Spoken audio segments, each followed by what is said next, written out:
नमस्कार दोस्तों, बहुत बहुत स्वागत है आपका हमारे YouTube चैनल पर। जैसे जैसे वर्ष आगे बढ़ता है, आगे देखने के लिए कई खगोलीय घटनाएं होती हैं, जिनमें 4 ग्रहण शामिल हैं जो होने वाले हैं। साल का पहला सूर्य ग्रहण 20 अप्रैल को और पहला चंद्र ग्रहण 5 मई को लगेगा। ये लेख आगामी चंद्र ग्रहण, इसकी तिथि, समय, दृश्यता और महत्व पर केंद्रित होगा। 5 मई 2023 को साल का पहला चंद्र ग्रहण लगेगा। ये तिथि बुद्ध पूर्णिमा के साथ मेल खाती है, जिसे भारत में वैशाख पूर्णिमा के रूप में मनाया जाता है। चंद्र ग्रहण रात 8:45 बजे शुरू होगा और 1 बजे तक रहेगा। अधिकतम ग्रहण रात 10:53 होगा।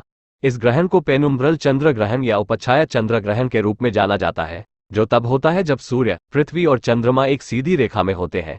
इस ग्रहण के दौरान पृथ्वी की छाया चंद्रमा पर पड़ती है, जिसे नग्न आंखों से देखा जा सकता है जब चंद्रमा पृथ्वी की छाया से 70% तक ढक जाता है। चंद्र ग्रहण Europe, Asia, Australia, Africa, Atlantic, Hind महासागर और अंटार्कटिका सहित दुनिया के कई हिस्सों से देखा जा सकता है। दुर्भाग्य से ये ग्रहण भारत से दिखाई नहीं देगा। ऐसा कहा जाता है कि चंद्र ग्रहण आध्यात्मिक परिवर्तन लाता है और प्रतिबिंब और ध्यान का समय होता है। कई संस्कृतियों का मानना है कि ग्रहण का व्यक्ति के मानसिक, शारीरिक और भावनात्मक स्वास्थ्य पर महत्वपूर्ण प्रभाव पड़ता है। हिंदू धर्म में सूतक काल वह समय होता है जिस दौरान ग्रहण लगता है और इसे अशुभ माना जाता है। इस दौरान विशेष सावधानी बरतने की सलाह दी जाती है। उदाहरण के लिए, गर्भवती महिलाओं को सूतक काल के दौरान घर के अंदर रहने और किसी भी शारीरिक गतिविधि से बचने की सलाह दी जाती है। ऐसा माना जाता है कि ग्रहण के दौरान उत्पन्न होने वाली नकारात्मक ऊर्जा गर्भ में पल रहे बच्चे को नुकसान पहुंचा सकती है। इसी तरह बौद्ध धर्म में ग्रहण को आध्यात्मिक प्रतिबिंब और ध्यान का समय माना जाता है। उपचय चंद्र ग्रहण दुनिया के कई हिस्सों से दिखाई देगा, जिसमें दक्षिण अमेरिका का पूर्वी भाग, पश्चिमी यूरोप, पश्चिम अफ्रीका और चीन और जापान सहित एशिया के कुछ हिस्से शामिल हैं। ग्रहण की दृश्यता चंद्रमा की छाया के सापेक्ष प्रेक्षक की स्थिति पर निर्भर करती है। पश्चिमी गोलार्ध के पर्यवेक्षकों की तुलना में पूर्वी गोलार्ध के पर्यवेक्षकों के पास ग्रहण का बेहतर दृश्य होगा। यूरोप में रूस, पोलैंड और रोमानिया के कुछ हिस्सों सहित महाद्वीप के पूर्वी हिस्सों से ग्रहण दिखाई देगा। एशिया में ग्रहण चीन, जापान और महाद्वीप के अन्य पूर्वी हिस्सों के अधिकांश हिस्सों से दिखाई देगा। अफ्रीका में नाइजीरिया और घाना सहित महाद्वीप के पश्चिमी हिस्सों से ग्रहण दिखाई देगा। दक्षिण अमेरिका में ब्राजील और अर्जेंटीना सहित महाद्वीप के पूर्वी हिस्सों से ग्रहण दिखाई देगा। ग्रहण के दौरान चंद्रमा लाल रंग का हो जाएगा, जिसे आमतौर पर ब्लड मून कहा जाता है। ये पृथ्वी के वायुमंडल के झुकने और सूर्य के प्रकाश को छानने के कारण होता है, जो तब चंद्रमा की सतह पर गिरता है, जिससे इसे लाल रंग का रंग मिलता है। ये घटना उसी तरह है जैसे सूर्योदय या सूर्यास्त के दौरान सूर्य लाल रंग का दिखाई देता है। दुनिया भर के आकाश देखने वाले उपचय चंद्र ग्रहण का बेसब्री से इंतजार कर रहे हैं, जो एक शानदार खगोलीय घटना होने का वादा करता है। बहुत से लोग उन स्थानों की यात्रा करने की योजना बनाते हैं जहां इस घटना को प्रत्यक्ष रूप से देखने के लिए ग्रहण दिखाई देगा। आकाशीय घटनाओं में बढ़ती रुचि को पूरा करने के लिए कई होटलों और ट्रैवल एजेंसियों ने ग्रहण पैकेज की पेशकश शुरू कर दी है। उपचय चंद्र ग्रहण 5 मई 2023 को होने वाला है। ये पेनुम्ब्रल चंद्र ग्रहण वर्ष का पहला चंद्र ग्रहण होगा और यूरोप, एशिया, ऑस्ट्रेलिया, अफ्रीका सहित दुनिया के कई हिस्सों से दिखाई देगा। अटलांटिक, हिंद महासागर और अंटार्कटिका ग्रहण कई घंटों तक चलने वाला है और रात 10:53 अपने अधिकतम बिंदु पर पहुंच जाएगा। इस घटना के सभी आकाश देखने वालों के लिए एक उल्लेखनीय अनुभव होने की उम्मीद है और इस घटना के समय, दृश्यता और महत्व को जानना आवश्यक है। चंद्र ग्रहण का मानव पर प्रभाव। चंद्र ग्रहण हजारों वर्षों से मनुष्यों के लिए आकर्षण और साजिश का स्रोत रहा है। जबकि आधुनिक विज्ञान ने हमें इस खगोलीय घटना की यांत्रिकी को समझने में मदद की है, कई संस्कृतियां अभी भी इसके महत्व के बारे में गहरी मान्यताएं रखती हैं। वैज्ञानिक दृष्टिकोण से चंद्र ग्रहण तब होता है जब पृथ्वी सूर्य और चंद्रमा के बीच आ जाती है और पृथ्वी की छाया चंद्रमा पर पड़ती है। इससे चंद्रमा काला पड़ जाता है, जो नंगी आंखों से देखा जा सकता है। बहुत से लोगों का मानना है कि चंद्र ग्रहण का मानव व्यवहार और भावनाओं पर गहरा प्रभाव पड़ सकता है।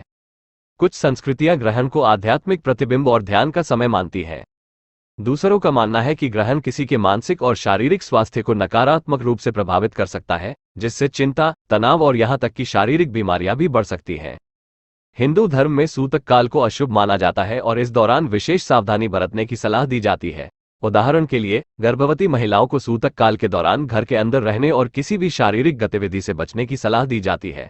ऐसा माना जाता है कि ग्रहण के दौरान उत्पन्न होने वाली नकारात्मक ऊर्जा गर्भ में पल रहे बच्चे को नुकसान पहुंचा सकती है। इसी तरह बौद्ध धर्म में ग्रहण को आध्यात्मिक प्रतिबिंब और ध्यान का समय माना जाता है।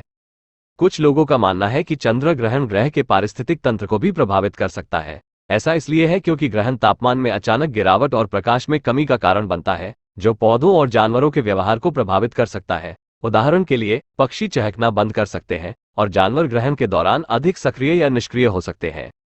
चंद्र ग्रहण का वैज्ञानिक महत्व। चंद्र ग्रहणों ने आधुनिक खगोल विज्ञान के विकास में एक महत्वपूर्ण भूमिका निभाई है।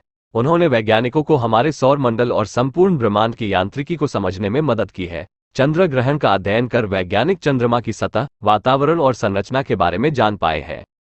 चंद्र ग्रहण के दौरान चंद्रमा की सतह वैज्ञानिकों और खगोलविदों को दिखाई देती है, जिससे इसकी भूवैज्ञानिक विशेषताओं का अध्ययन करने का अवसर मिलता है। ऐसा इसलिए है क्योंकि चंद्र ग्रहण के दौरान चंद्रमा की सतह सीधे सूर्य के प्रकाश से प्रकाशित नहीं होती है, जिससे इसकी भूगर्भीय विशेषताओं का निरीक्षण करना आसान हो जाता है। इसने वैज्ञानिकों को चंद्रमा की स्थलाकृति के बारे में जानने में मदद की है, जिसमें इसके पहाड़, क्रेटर और घाटियां शामिल हैं। इसके अतिरिक्त चंद्र ग्रहणों ने पृथ्वी के वातावरण को समझने में एक आवश्यक भूमिका निभाई है। चंद्र ग्रहण के दौरान पृथ्वी की छाया चंद्रमा पर पड़ती है, जिससे चंद्रमा लाल रंग का हो जाता है। यह पृथ्वी के वायुमंडल के झुकने और सूर्य के प्रकाश को छानने के कारण होता है, जो तब चंद्रमा की सतह पर गिरता है, जिससे इसे लाल रंग का रंग मिलता है। यह घटना उसी तरह है जैसे सूर्योदय या सूर्यास्त के दौरान सूर्य लाल रंग का दिखाई देता है। चंद्र ग्रहण के दौरान जिस तरह से सूर्य का प्रकाश पृथ्वी के वातावरण के साथ परस्पर क्रिया करता है, उसका अध्ययन करके वैज्ञानिक पृथ्वी के वायुमंडल की संरचना के बारे में जानने में सक्षम हुए हैं। अंत में चंद्र ग्रहण ने वैज्ञानिकों को हमारे सौर मंडल की यांत्रिकी को समझने में मदद की है। चंद्र ग्रहण के दौरान पृथ्वी, चंद्रमा और सूर्य के संरेखण का अध्ययन करके वैज्ञानिक हमारे सौर मंडल की यांत्रिकी के बारे में जानने में सक्षम हुए हैं। इससे हमें यह समझने में मदद मिली है कि ग्रह और अन्य खगोलीय पिंड हमारे सौर मंडल और पूरे ब्रह्मांड में कैसे चलते हैं। जैसा कि पहले बताया गया है कि चंद्र ग्रहण को हिंदू संस्कृति में विशेष रूप से गर्भवती महिलाओं के लिए अशुभ समय माना जाता है।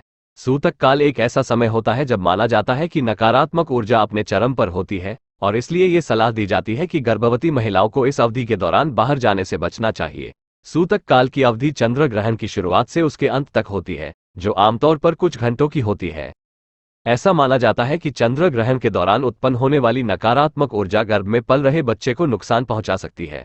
गर्भवती महिलाओं को सलाह दी जाती है कि वे घर के अंदर रहें, किसी भी शारीरिक गतिविधि से बचें और सूतक काल के दौरान ग्रहण को न देखें। ये भी सलाह दी जाती है कि वे इस दौरान किसी भी नकारात्मक ऊर्जा को दूर करने के लिए मंत्रों या प्रार्थनाओं का जाप करें। गर्भवती महिलाओं के अलावा ये भी सलाह दी जाती है कि सूतक काल में लोग खाने पीने से परहेज करें। ऐसा माना जाता है कि इस दौरान भोजन करने से व्यक्ति के शारीरिक और मानसिक स्वास्थ्य पर नकारात्मक प्रभाव पड़ सकता है। इसके अतिरिक्त लोगों को ग्रहण समाप्त होने के बाद स्नान करने की सलाह दी जाती है, क्योंकि ऐसा माना जाता है कि यह किसी भी नकारात्मक ऊर्जा के शरीर को साफ करने में मदद करता है। जबकि कुछ लोग इन सावधानियों को अंधविश्वास के रूप में देख सकते हैं। विभिन्न समुदायों की सांस्कृतिक मान्यताओं को समझना और उनका सम्मान करना आवश्यक है। कई संस्कृतियों में चंद्र ग्रहण को एक महत्वपूर्ण घटना माना जाता है, और लोग अपने स्वास्थ्य और तंदुरुस्ती पर किसी भी नकारात्मक प्रभाव से बचने के लिए आवश्यक सावधानी बरतते हैं। 5 मई 2023 को होने वाला उपचंद्र ग्रहण या पेनुम्ब्रल चंद्र ग्रहण दुनिया भर के आकाश देखने वालों के लिए एक रोमांचक घटना है। हालांकि ये दुर्भाग्यपूर्ण है कि ग्रहण भारत से दिखाई नहीं देगा। दुनिया के कई अन्य हिस्सों के लोग इस खगोलीय घटना को देख सकते हैं। चंद्र ग्रहण हजारों वर्षों से मनुष्यों के लिए आकर्षण का स्रोत रहा है। जबकि अब हम इस घटना के पीछे के वैज्ञानिक यांत्रिकी को समझते हैं, फिर भी कई संस्कृतियां इसके महत्व के बारे में गहरी मान्यताएं रखती हैं।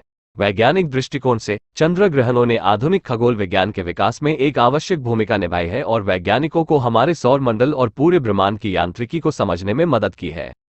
विभिन्न समुदायों की सांस्कृतिक मान्यताओं को समझना और उनका सम्मान करना और चंद्र ग्रहण के दौरान विशेष रूप से गर्भवती महिलाओं के लिए आवश्यक सावधानी बरतना महत्वपूर्ण है। ऐसा करके हम ये सुनिश्चित कर सकते हैं कि इस खगोलीय घटना को देखने के दौरान हमारे पास एक सुरक्षित और यादगार अनुभव हो। तो अपने कैलेंडर को चिन्हित करें और 5 मई 2023 को आश्चर्यजनक उपचय चंद्र ग्रहण देखने के लिए तैयार हो जाएं।